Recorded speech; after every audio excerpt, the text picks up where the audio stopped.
घरे जदि सबुबले गोटे प्रकार पनीर तरकारी बनाउथिबे गोटे थर यही पनीर तरकारी ट्राए करंतु। आज आमे बनैबा हैदराबादी स्टाइल रे पनीर तरकारी। टेस्ट आउ लुक वाइज पूरा रेस्टोरेंट परी रहिबो। देखि पारुथिबे केते डेलीशियस देखा जाउची। आपण आकु रुटी परोटा भात सहित खाई परिबे। नमस्कार, प्रतिदिन रोसई को आपण मानकु अनेक अनेक स्वागत। आपण मानकु अनुरोध रहिला जदि चैनल रे नुवा अछंती प्लीज चैनल को सब्सक्राइब करनेबे ता सहित वीडियो को प्लीज गोटे लाइक करिवे। प्रथम आम गोटे कड़ाई बसैबा। कड़ाई रे 1 ରୁ 1.5 चामच तेल देदबा। तेल जितेबाला गरम हो गोटे छोट मीडियम साइज पियाज को बड़ बड़ पीस रे काटी नहीं पियाज को देदबा। ता सहित 7 ରୁ 8 टी रसुण कोला दबा आ 1 इंच अदा को काटिक देदबा। एठी मु सुखला लंका यूज करिछि। आपण चाहिए सुखला लंका जगह रे कंचा लंका नहीं पारिबे। प्रथमे आपण 1 मिनिट भाजी नेबे। भाजी नहीं सारा पर टिके जस्ट छाड़ी देबे। तापरे जस्ट टिके लाइट कलर हवा जाए भाजी नेबे। देखि पारुथिबे टिके जस्ट ब्राउन कलर हे आसिलानी। एमती ही भाजीबे। आकु आपण कोन करे ना सब तेल रु काढी नेबे। काढी नै सारला परे गोटे साइड रे रखी नेबे। एई जो बळका तेल अछि ना सेई तेल रे हमें प्रथमे कोन करे ना काटी की रखिथिबा पनीर को देई दबा। मु एठी 250 ग्राम रो पनीर को लंबा लंबा आ मोटा मोटा पीस रे काटी की रखिछि। हैदराबाद स्टाइल रे जतरा पनीर तरकारी बनाउथिबे सब बेले टिके लंबा आ मोटा काटिबे। देखिया पई बहुत सुंदर देखा जिवो। एबे हमें कोन करिवा ना फ्लेम को मीडियम रखिबा। मीडियम फ्लेम रे टिके ब्राउन कलर आसीबा जे पनीर को टिके भाजी नेबे। देखि पारुथिबे पनीर ऊपर गोटे ब्राउन कोट आसी गलानी। एबे फ्लेम को लो करि देबे। सब पनीर को आपण कोन करे ना काढी नेबे। एई प्रोसेस रे मु जेतिक पनीर व्यवहार करिछि सब को भाजी नेबी। चलंतु गोटे स्पेशल मसला बनै के रेडी करिबा। प्रथमे कोन करिवा ना गोटे बाउल रे 2 ରୁ 3 चामच दही नबा। दही को भल से फेंटी नेबे। गोटे चामच एठी काश्मीरी चिली पाउडर, आधा चामच एठी पनीर मसला दबा, आधा चामच एठी हमें देई दबा धनिया गुंड। आपण जदि चाहिए जीरा गुंड मध्य नै परिबे।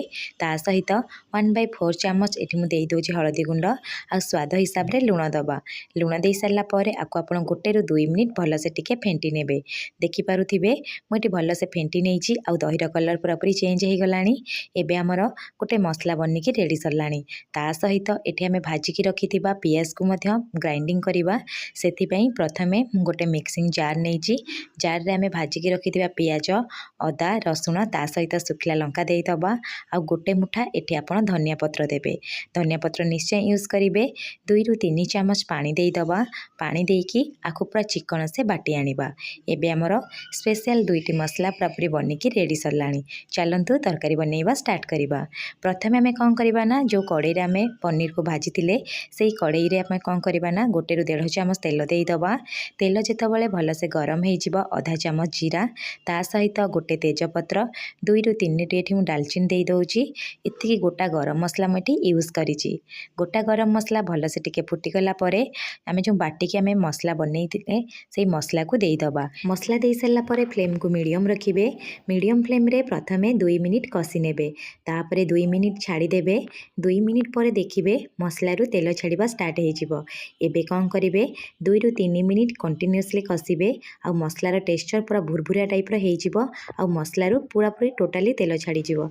लास्ट को हमें दही मसला यूज करिबा। जो दही रे हमें बेसिक गुंड मसला किछि गोळै की रखिथिले सेथुरु 2 चामच देई दबा। 2 चामच देई सारला परे कंटिन्यूअसली 2 ରୁ 3 मिनिट कसिबा। ता पुनी लो फ्लेम रे। जदि आपण एटी फ्लेम को हाई करिवे ताले दही छिंडीबा स्टार्ट हे जिवो। लो फ्लेम रे 2 ରୁ 3 मिनिट कसिबे। देखिबे मसलार कलर चेंज हे जिवो ता सहित मसलार गोटे बढ़िया बास्ना आसीबो। लास्ट को मुझे कौन कर आधा चामच कसुरी मेथी को हाथ में क्रश कर दे दूची। दे सारा पर टिके जस्ट मिसई नवा। एठी हमर मसला प्राय तो रेडी हो गलानी। एबे चलंतु पानी दबा। आपण चाहिए ठंडा पानी किंबा गरम पानी दे परिबे। मुझे पाखापाखि 1 कप गरम पानी दे देबी। पानी दे सारा पर आकु हमें जस्ट टिके मिसई नवा। आपन को जदि वीडियोटी पसंद आसीबो प्लीज वीडियो को लाइक करबा सहित सांग और फैमिली मान सहित शेयर करिवे। देखि पारुथिबे मुझे मिसई सारलानी। एबे हमें भाजी की रखिथिबा पनीर को देई देदेबा मुझे सबू पनीर को देदेवी। पनीर को दे सारा पर टिके जस्ट ऊपर तल कर मिसई नेबी। फ्लेम को मीडियम टू हाई रखा। मीडियम टू हाई फ्लेम रे कभर कर नवा। कभर करिकी 2 ରୁ 3 मिनिट छाड़े आ बेसी छाड़बेनी। मुझे केवल पनीर व्यवहार करी। आपन जदि आलू पसंद आपण आलू को मध्य छोट छोट पीस रे काटिकी भाजिकी मध्य देई परिबे। देखि पारुथिबे 3 मिनिट हो गलानी। 3 मिनिट पर मुझे कभर को काढ़ी नेबे। कभर काढ़ी सारा पर आपण माने देखंतु केते डेलीशियस देखाउची। एबे टिके जस्ट मिसई नवा। मिसई सारा पर आपण जदि चाहिए लास्ट को आधा चामच गरम मसला दे परिबे। ता सहित काटिक किछि धनिया पत्र मध्य दे परिबे। एठी मु केवल धनिया पत्र यूज करिछि। आपण को गोटे थर ट्राए करंतु केमिति बनिला मो सहित कमेंट सेक्शन रे शेयर करंतु। जदि चैनल रे नुआ अछंती किंबा चैनल को सब्सक्राइब करनांती प्लीज गोटे सब्सक्राइब करनेबे। वीडियो जदि पसंद आसीबो लाइक करिवे। पुणी देखा हबो नेक्स्ट वीडियो रे। से पर्यंत रहिली धन्यवाद।